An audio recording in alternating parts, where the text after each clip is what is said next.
From Studio 1A in Tampa, Florida, comes a talk show that really feels your pain and tells you like it is. We love America and all that freedom-loving Americans want to protect. Live from coast to coast and on your radio, it's For the People with Keith Allen. We'll help you survive this thing called life. We're for the people. Whatever your source of stress or strife, for the people is there. Hello, Mr. and Mrs. America. I am Keith Allen, and proudly welcoming you into this Friday's edition of For the People for an October the 6th, 2017. It has been a whirlwind of a week, and because of this madman, Stephen Paddock, who opened fire and killed near 60 people, injured over 500 people. You know the story.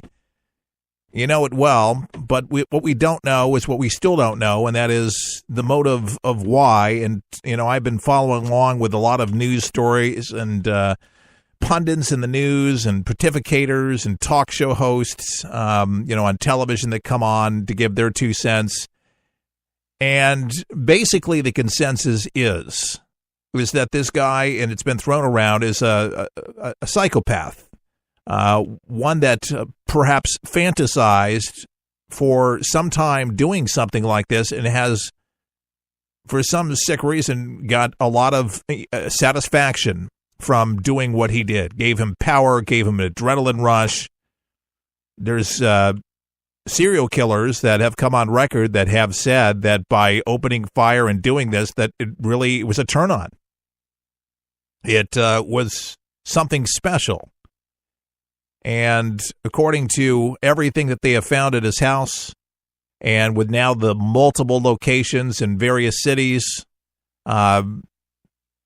he chose, for whatever reason, Las Vegas as being the top area to bring the biggest spectacle. And a lot of people like Steve Wynn, who owns a bunch of hotels there in Vegas, has been worried for many, many years, and he's been very outspoken lately due to what happened, the circumstances, is that it has been a concern. And to me, I'm thinking, okay, that's great that he's interested now in trying to protect more of his hotels or protecting more of visitors that come into Vegas, but there's just a lot of questions that are unanswered when it comes to security in Las Vegas.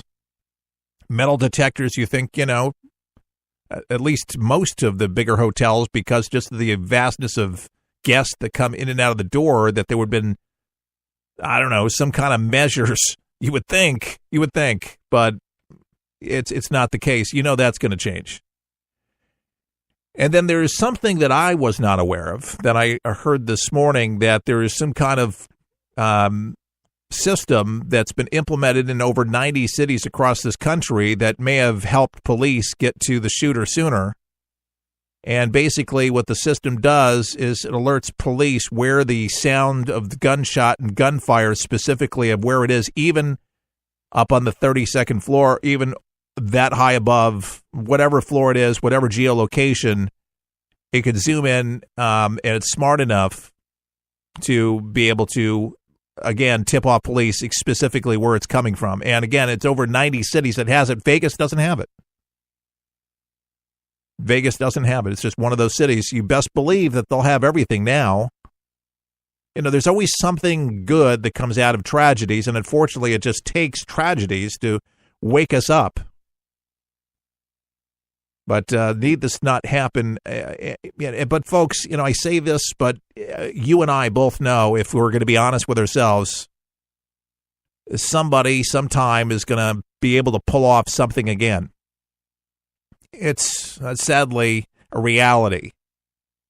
I often say I shouldn't ask what next, but it does seem like there's always, in the world that we live in today, there's always somebody plotting, always somebody fantasizing, somebody on the radar. And hopefully this will give somebody maybe a wake-up call maybe a moment of clarity to say, oh my God, that seems like my husband.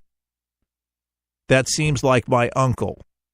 That seems like my aunt, whatever, that might have these type of tendencies or behavior. Somebody that might know something that might be happening, they might take it serious. This guy certainly planned this thing down to the T. There's no doubt about it, loaded to the gills, and you better believe that this is a big conversation that people from the left, from the right, and in between at all levels are talking about gun control and guns. And we're going to be talking about it as well, but first we're going to talk about Tropical Storm Nate, what he's doing, because this is not Irma, this is not Marie.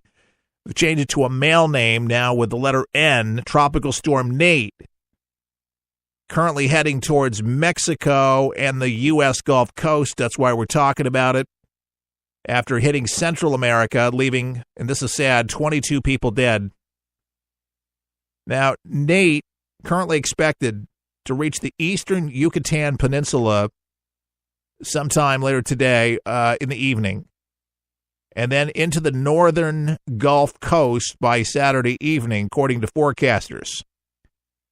So where is Nate now? Nate about 115 miles northeast of Honduras, about 230 miles southeast of Cozumel, Mexico, according to the National Hurricane Center.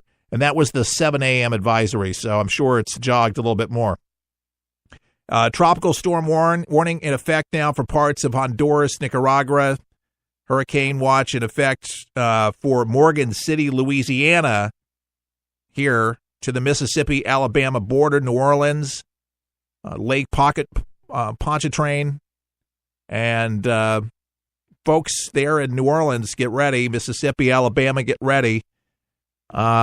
They don't think that this is going to be, a repeat of any of the major hurricanes that we've seen back in 04, 05, but they say this is going to be a rainmaker. Forecasters predict that Nate will become, and this is what's got forecasters upset right now, that it will be a hurricane by the time it reaches the northern Gulf of Mexico. As it strengthens, it is a fast-moving storm, but into a hurricane, there's going to be some surge. The U.S. Central Coast Guard states that 3 to 6 inches of rain is predicted. In Louisiana, Governor John Bell Edwards already declared, ahead of Nate, a state of emergency and immobilized 1,300 National Guard troops, with 15 headed to New Orleans to monitor the fragile pumping system there. Forecasters projecting landfall in southeast of Louisiana as a Cat 1 hurricane. Edwards urged residents to ready for rainfall, storm surge, and severe winds, and to be where they intended to hunker down by dark on Saturday. There goes my gasoline. It still has not gone down since Irma. It's definitely up there, close to $3. And I drive a Volkswagen Jetta. It's like close to $40. I know I'm complaining. All you guys, come on, ladies driving those SUVs, you're like, oh, I wish I had your gas bill. I just remember when it was like $175. I got that stuck in my head back in the 80s. That was special. And it was really nice at $1.75, $1.80, $1.85. All right, I could deal with that because I had a Chrysler Cordova. Don't make fun of me, but that was my first car. But it was in great condition. It was my first car. I loved it. It was a boat. And occasionally it backfired when I got bad gas. It did have a carburetor, but I lived in the Northeast, and that was a great heater. They were great cars. I'm telling you, warmed right up. It could be 20 below zero, and it did happen many times in New Jersey, northern New Jersey, Sussex County, 20, 30 below zero, literally. You were praying for that heater to work, and man, there was no 5 minutes, and that heat was coming out of the register. It's like, so great. Missed that car. It was a nice car, but it was definitely a boat, and I couldn't imagine driving it right now. Speaking about hurricanes, there's a relief concert that's going to feature all 5 living U.S. presidents. It's going to happen this month. The George H.W. Bush Presidential Library Foundation announced this past Wednesday the concert's going to be held at Texas A&M University's Reed Arena on October 21st. And it's going to be attended again by all the presidents, well, 5 of them, former presidents Barack Obama, George W. Bush, Bill Clinton, George H.W. Bush, and Jimmy Carter. And the concert's named Deep from the Heart. The One America appeal will be exceeded by country music star, emceed. There you go. I was like, that didn't make sense. You ever get that replay when you say something like, that was out of context? Country music star Lee Greenwood. We've had him on the program. Great guy several times. And then featured entertainers Alabama, the Gatlin Brothers, Lyle Lovett, Robert Earl Keen, Sam Moore, Yolanda Adams, Cassandra Pope, and Stephanie Quayle. This is going to be a great run-up. But it's to raise money for hurricane victims. And, man, there's a lot of folks that are going to be helped as a result of this, and I hope that they raise millions of dollars. But, you know, you got Texas, you got the Keys, you got the islands. The concert initially, their aim was to address the devastation of Hurricane Harvey, but now expected to pretty much expand its scope to include Florida's recovery in Hurricane Irma and Puerto Rico and the U.S. Virgin Islands efforts of Hurricane Maria.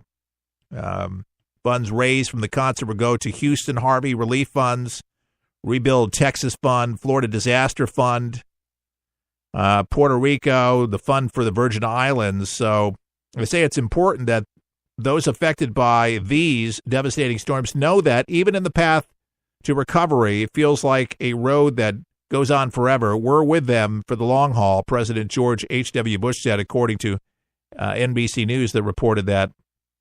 Jim McGarth, a spokesperson for the Bush family, said that the former presidents will appeal to all Americans, to the goodness of their heart, to help their fellow Americans in their time of need. With too many Texans and others still reeling from the catastrophic hurricane season, 41 also wanted to do something more than a dinner for the Bush Library and Bush's school's 20th anniversary. McGarth told the newspaper this is the result of that desire. Hey, all 5 presidents, I think that's a pretty good deal. October 21st.